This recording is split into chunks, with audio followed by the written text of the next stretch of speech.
So guys ये question ध्यान से देखिए, रिसर्च एप्टीट्यूड का क्वेश्चन है सितंबर 2024 से।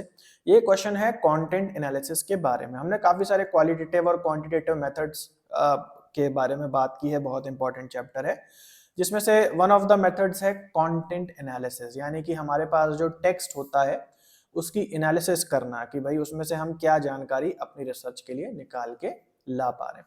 तो कौन से पॉइंट्स इससे रिलेटेड है वो आपको पिक करने। तो सबसे पहले the main use of content analysis has been in the examination of printed text and documents। तो जो भी printed text है, पुराने जमाने के documents हैं, उसकी एनालिसिस करना कि कहाँ क्या लिखा है, क्या हम इसमें से कंक्लूजन डिराइव कर सकते हैं, नई जानकारी डिराइव कर सकते हैं, ये सब क्या है, कंटेंट एनालिसिस का मेन यूज है, मेन प्रयोग है उसका। Content analysis lakhs transparency. Content analysis में पारदर्शिता की कमी होती है। Coding is crucial in content analysis. अब कोडिंग एक टर्म है जो आप कंटेंट एनालिसिस अगर आपने मेरे से पढ़ा होगा तो आपने समझा होगा कि जो प्रोसेस हम फॉलो करते हैं कंटेंट की एनालिसिस करने में, तो जो भी हम निष्कर्ष निकालते हैं या जो भी हम उसमें से जानकारी निकालते हैं उन्हें एक कोड के रूप में देखते हैं, और कई कोड मिला करके हमें कई सारी बातें क्लियर होती हैं। तो कोडिंग एक पार्ट है, क्रूशियल पार्ट है कंटेंट एनालिसिस का। It is almost impossible to devise coding manuals that do not entail some interpretation on the part of coders। ध्यान से समझते हैं, थोड़ा कंफ्यूजिंग है। It is almost impossible to devise coding manuals, कह रहा है कोडिंग मैनुअल को बनाना असंभव है जो कि एंटेल नहीं करते कुछ इंटरप्रिटेशन।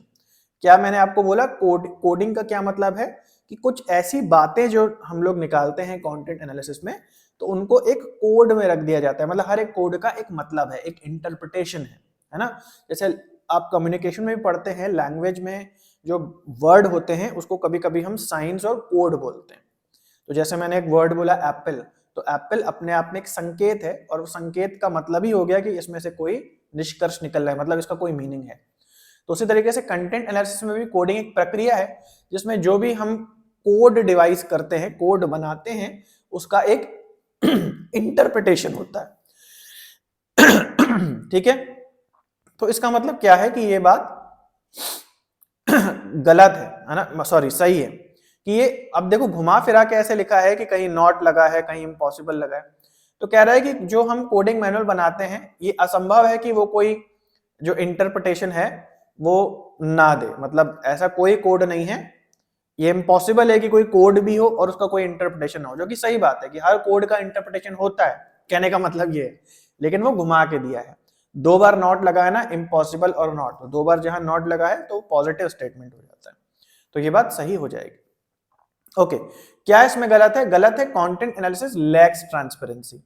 तो ऐसा नहीं है भाई, जब भी हम कोई रिसर्च की मेथोडोलॉजी यूज करते हैं तो वो ऑब्जेक्टिव होती है पहली बात, और दूसरी ट्रांसपेरेंट होती है। तो इसमें कुछ भी बात को छुपाया नहीं जाता। किसी मेथड में यदि कोई बात को छुपाया जाए तो उसे हम कहते हैं ट्रांसपेरेंसी की कमी होना।